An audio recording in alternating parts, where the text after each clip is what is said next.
So we're going to be looking at session 2. We're driving efficiency and cost savings through cloud referrals. These are interoperability lessons with UPMC. This second session brings Dr. Kristian Feterik and Dr. José Abad of UPMC to the table to discuss interop lessons with Mike Gordon of Secure Exchange Solutions. Fantastic. Thank you very much.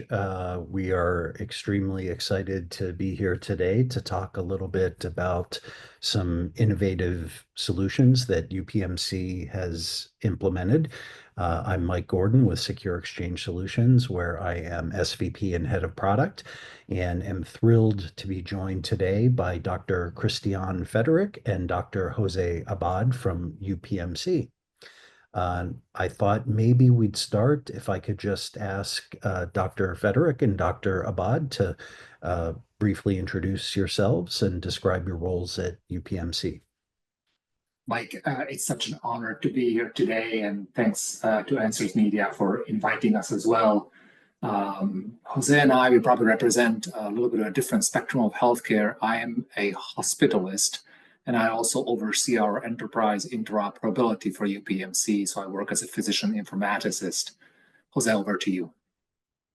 Yeah, I'm on the the flip side. I'm a primary care doctor in ambulatory settings and in an academic setting, but we both work on the same team with the medical director of informatics on kind of the needs of our organization. But I'm very happy to be here as well, and thank you for the invitation and the opportunity to participate. Our pleasure. Thank you for those introductions. I thought maybe we could start by asking you both to provide a little bit background on UPMC and sort of how the need to share data and some of the drivers behind your focus on interoperability and how that correlates to your overall healthcare strategy. Yeah, thank you for that question. At UPMC, we are in large integrated delivery and finance system. We operate in 3 states, Pennsylvania, New York, and Maryland. We have 42 hospitals, 800 ambulatory centers, including 60 cancer centers.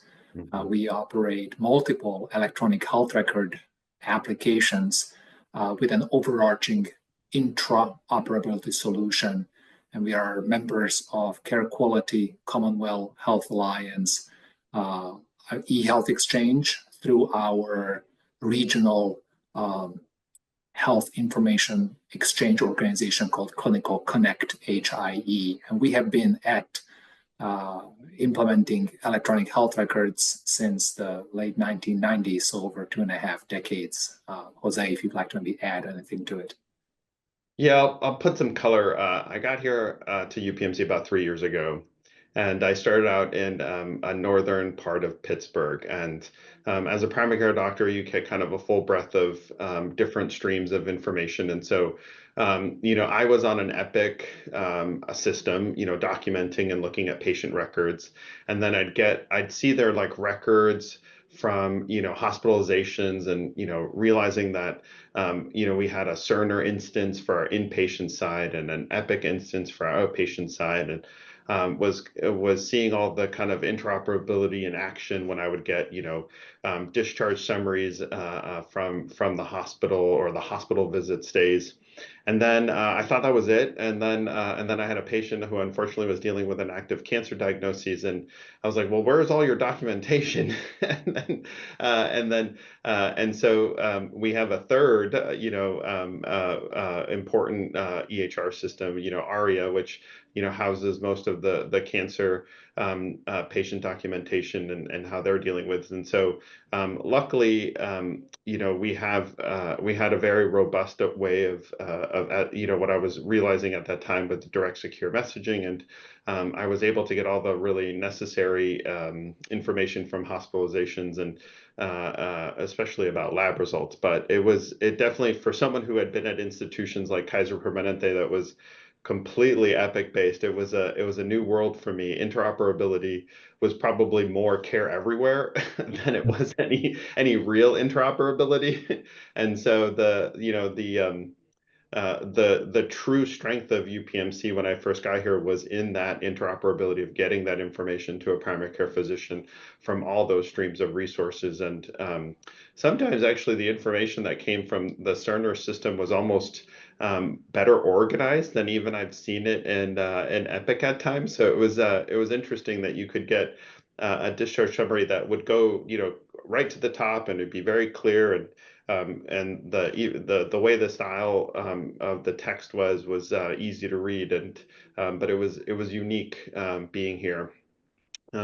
We do have for whatever reason, a lot of my patients would also go to Allegheny Health Network for their women's health related issues. And so, I'd be using Care Everywhere for accessing imaging and PAP results for my patients from that perspective too. So it was almost like 3 streams of information through my email, through Care Everywhere, and then through the Epic program taking in these direct interop messages from the Cerner instance that we've created over time. Well, that Kristian has created over time. No. Yeah. Yeah, thanks for that, Jose. Yeah, absolutely. I mean, internally, we exchange about 27 million messages a day through our interface engine. Externally, we send about 10,000 some messages to Commonwealth Health Alliance, and probably about the same, if not a little more than that, to Care Everywhere. I don't know if you remember, Kristian, when I first started, I think you sent me I was getting into the clinical informatics realm after Tony Fiorillo, and you probably didn't know me as well as we know each other now, but you sent me an email like encouraging me or, almost mandating me to sign up for direct secure messaging. And so I still remember vividly, I was like, oh, my buddy colleague is really on me about signing up for this, this thing, quote unquote, as a primary care doc, that I would say, why am I being, requested to sign up for an email? I don't want more information. But it was very gentle and purposeful, and, it's a small little email, but it's so critical to how you deliver care at our institution. It was just, I kind of laugh about it because I experience it, as both a clinician and as an informaticist. Very interesting. Those numbers are astonishing. I'm thinking maybe we could shift gears a bit and talk a little bit about UPMC's closed loop referral solution. And I understand it's been tremendously successful. Maybe I'll ask you to just share a little bit about that initiative and what some of the primary drivers were behind building and implementing that solution. Oh, absolutely. As Jose had said, we had strategy-wise early on decided that it was important for the organization to have a central health information services provider. It was crucial for us to do that. And not only to fulfill conditions of participation for ADT notifications for our Medicare beneficiaries, but also to look for some custom solutions that our clinical partners demanded. Because first and foremost, I would like to highlight that the workflows and processes can only be improved or enhanced if in fact we map them out and then we back them up by strong technology like a HISP can provide for direct secure messaging. And so in 2019, and I don't know, Jose, if you were, forgive me if you were there already, but that's when our partner, Dr. Fiorillo, who was our probably both of our mentor, had really helped us spearhead a project in which there was a significant amount of time spent on arranging for home healthcare services for our ambulatory patients from our ambulatory electronic health record solution, up to the fact that on an average, we spend about 97 minutes for one home care referral.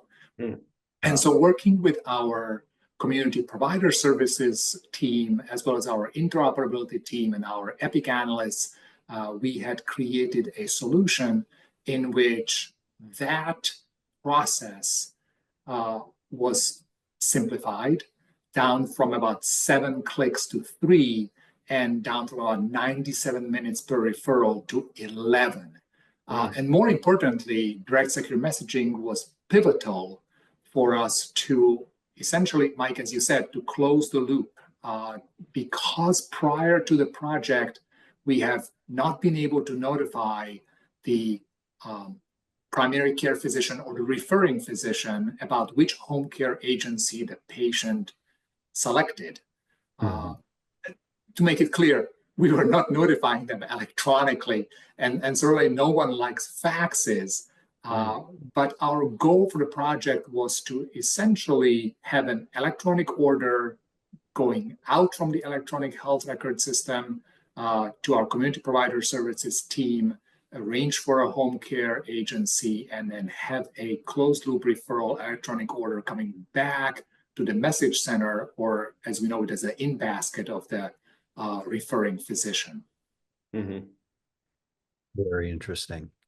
I think a testament to that is that I came probably 2021 to the organization, and I have no idea what he's talking about. It's been seamless since I've been here. So the hard work didn't even, you do get the what is it, the chart deficiency, Kristian, where you do have to sign the order, which is integrated into our EHR, but it's a very easy process to execute.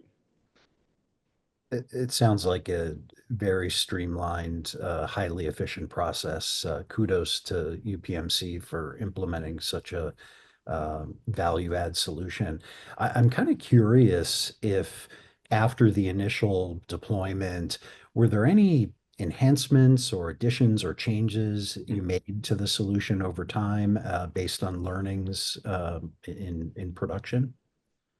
Yes, certainly, Mike, we wanted to look at what's the most important value for the referring physician. And so not only we provide information regarding the ADT message containing the patient's demographic, start of service, but also the plan of care for the physician. And so now this is all integrated in the electronic health record, as opposed to a flat file scanned image that perhaps no one can take action on. And I think the other use cases that we have been looking at was how can we expand this to other referrals, for example, hospice or other home care types of referrals as well. Very interesting. And I mean, Kristian, you can comment on this, but I don't see this going away. We're going to have to create a solution for this, in the future with our change to EHR, because home health isn't always exclusive to the organization you belong to. It's always county dependent, or, within a city, it could be, dependent on other factors. So this hard work will kind of benefit even for our future state with our movement to a single EHR. Well, I'm glad you mentioned that, Jose, because actually in our first year after deployment in 2020, what had happened is not only we were able to cut down on the steps that are required for a referral, improve the communication, but also decrease the amount of time that we were processing the referral. We also had increased the number of home care agencies that we interacted with by about 30%. So we not necessarily had narrowed it down, we were able to actually expand. Yeah, it makes me wonder, physical therapy always tends to be one of those similarly challenging scenarios where there's resources that you have part of your organization, and then people like to go to that one mom and pop shop that's owned by a DPT, and I don't think we have that, but is that in the process or considered for some kind of similar workflow? I mean, I think that's something which we can always look at, because the framework is already in place. And so in order for us to expand to another use case would be a fairly low lift. Yeah. Well, I don't mean to give you work, Kristian, but that might be a good thing, because it's the number of faxes that I get from home health has dropped, but the number of PT faxes is about the same. So But yeah. I mean, I think one thing, Mike and Jose can comment on this as well, that we have been receiving feedback on, especially from family medicine and from internal medicine, from our primary care partners, was perhaps the number of these types of electronic messages that are now coming to the in-basket or to the communication center.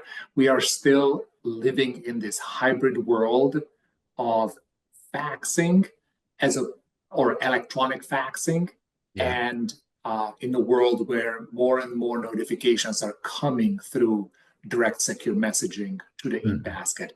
How do you align processes in the office around them? How can you perhaps configure your support staff or rearrange your support staff or your pool so that the individual clinical practitioner is not necessarily feeling overwhelmed, especially perhaps if they're cross-covering or covering others who may be on other duties or out of the office? I don't know, Jose, how you manage that in your practice. In terms of the inbox management of it, I mean, luckily, because of how the inbox is, divided into those folders, coverage historically has always been focused on like more of the urgent things. So it is one of those things that probably hangs out in the in-basket for you to get back from any kind of vacation or time off, unless like it's time sensitive. Luckily, a lot of those don't tend to be too time sensitive, but it does come in its own subfolder that makes it easy to acknowledge, what you have to address. It made me wonder, there must be things that exist from an intraop position that I don't even think of. Like if I put in an order for an X-ray, from Epic, there must be something, hitting the radiology department if they're on Cerner. Is there something that it's been built in that regard? Because now that we're talking, I've never had the opportunity to ask you that before. Well, I think that's one of the things that we're looking at. As you had mentioned, we are on a journey to transition to a single unified electronic health record, but often the electronic health record is something that our clinical partners don't realize how much the system is supported by departmental, foundational, maybe some other bolt-on applications. So in fact, even if we anticipate that order is going from one system to another, it does not necessarily mean that it will reach the other system electronically, but sometimes it still prints out on a printer and someone picks it up and inputs it into the other system. Yeah.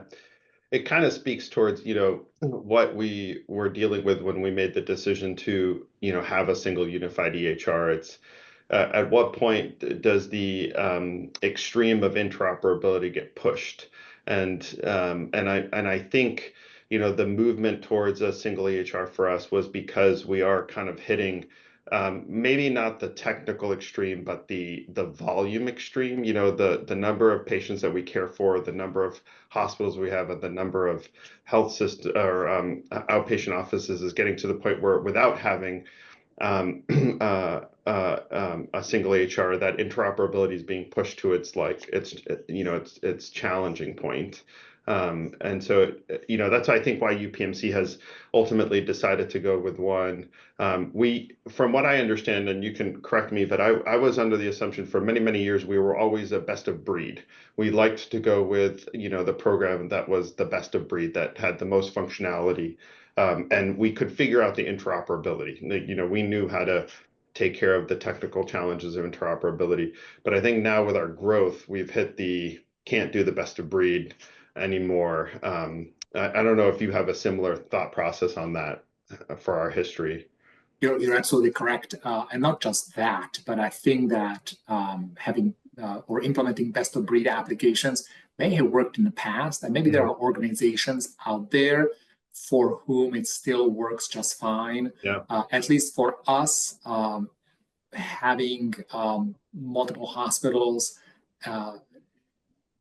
doing the maintenance and keeping the lights on is taking up now so much time that really I think perhaps is at the expense of some innovations. I think we'll be able to innovate even more once we have that technology stack simplified. Because Mike will probably agree with us that even being on a single electronic health record system does not always solve interoperability issues or challenges. Absolutely. That is not a panacea either. There's always going to be issues with sharing data across the different instances and different configurations. Your question or comment made me think of one other topic, that there's sort of this long tail of legacy data, legacy communications, and when I take a step back and think about it's almost year 2025, and the amount of faxes that are still a very common part of our workflows within healthcare, it sort of blows my mind as a technologist. And we do have some customers that are trying to bridge that legacy world with the more modern, digitized, electronic world of interoperability by taking those legacy faxes, capturing them in flight, and turning them into direct messages, using OCR to extract the clinical data, and in some cases creating a CCD document that can be consumed by an EMR. So that could be an interesting conversation for another day, perhaps. But this is a wonderful discussion. I think we have time to maybe squeeze in a few more questions. You both had already mentioned some of the business impacts of this closed loop referral system. You're able to spend less administrative time in processing these referrals, which benefits obviously UPMC, but it has direct benefit to the patient as well, because you can get them placed in their home care that much quicker. I'm curious if there's other business impacts that you've realized, whether that's reducing leakage outside of UPMC or other ways that you think about the value of this kind of solution. Well, I think that having that relevant data at the point of care, not just for the referring physician, but the entire team, the office as well, maybe Jose can back me up on that, is also crucial. What we had created with this process was also to have a single point of contact for the entire organization. So this way, even though we had increased our number of home care agencies we interact with by 30%, we had consolidated that point of contact to a single phone number instead of every single of our ambulatory offices making phone calls one by one, which was quite inefficient. Having that central call center also helped tremendously. And this also then, I think, ties in and increases our ability to be agile with any changes in regulatory requirements. Yeah, I would only add that I think for the patient experience, having this system really makes it easier for us to help them navigate it. And versus kind of having them fend for themselves and not knowing what to do next. We're able to help manage that workflow and process. Yeah, fantastic. So maybe shifting gears a bit once again, and now looking forward, with relatively new standards coming down the pipe, such as Direct Trust 360X closed loop referrals as a standard for using direct messaging to facilitate EMR to EMR referral processing. Is that going to impact your ability to scale the current solution? Have you thought about 360X, or maybe part two of the question, are there other standards that are top of mind as you think about in coming years how you can continue to grow the adoption of this type of solution? Oh, that's a great question, Mike. And certainly, I just want to highlight and big shout out to Dr. Holly Miller, who has been a big proponent of 360X now for a while. And also to our EHR vendor partners. We have 2 Epic instances right now. We actually had just acquired some practices that are ECW, eClinical works. And so certainly that is a standard that we are evaluating and actively looking at because of the fact how it leverages direct secure messaging and the closed loop referrals that can happen between unrelated electronic health record systems. Fantastic.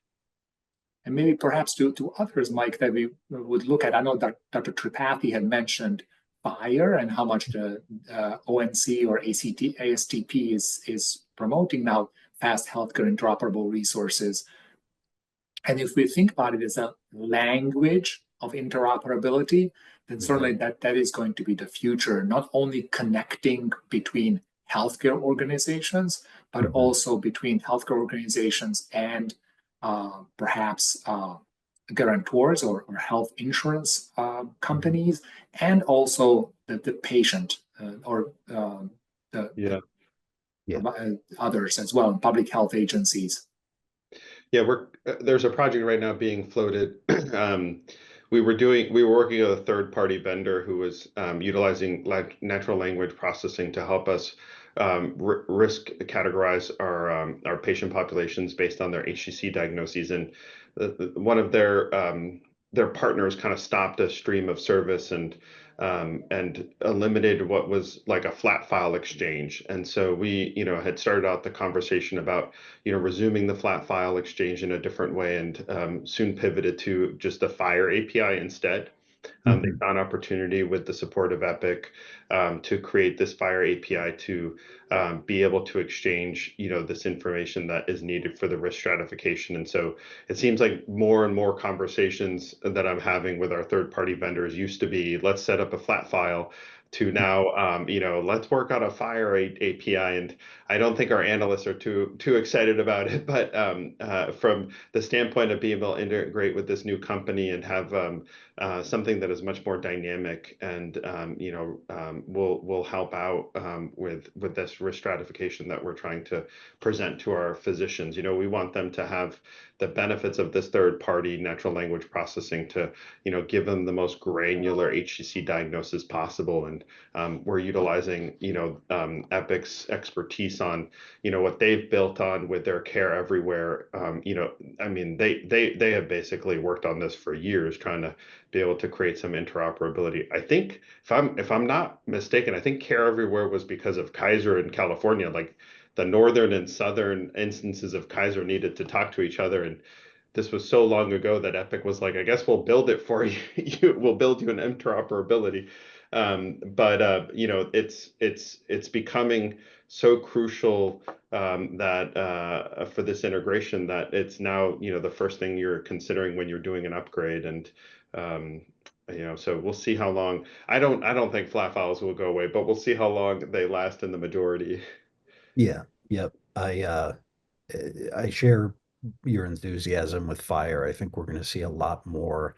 I think the industry's been talking about FHIR for a number of years now, but I think it's now mainstream, and we're going to start to see much more broad adoption of it as a simple standard for data exchange. Does anybody else hear Bill Hirsch's voice when they say smart on FHIR? Like, I think I've heard that man say FHIR like 1,000 times. Yeah. Well, gentlemen, looks like we have about a minute or so left. Maybe in closing, I could just ask you, are there any words of advice that you would offer other hospitals or health systems when they're thinking about interoperability and evaluating solutions in that area? Mike, I would say that it's really important from a strategy standpoint. Know your internal and your external customers. See what's important for your clinical partners and perhaps your non-clinical support personnel as well. How can you leverage existing technology? There are great companies out there who you can partner with, and at the same time promote the work processes inside your organization. Well stated. Thank you so much for having us today.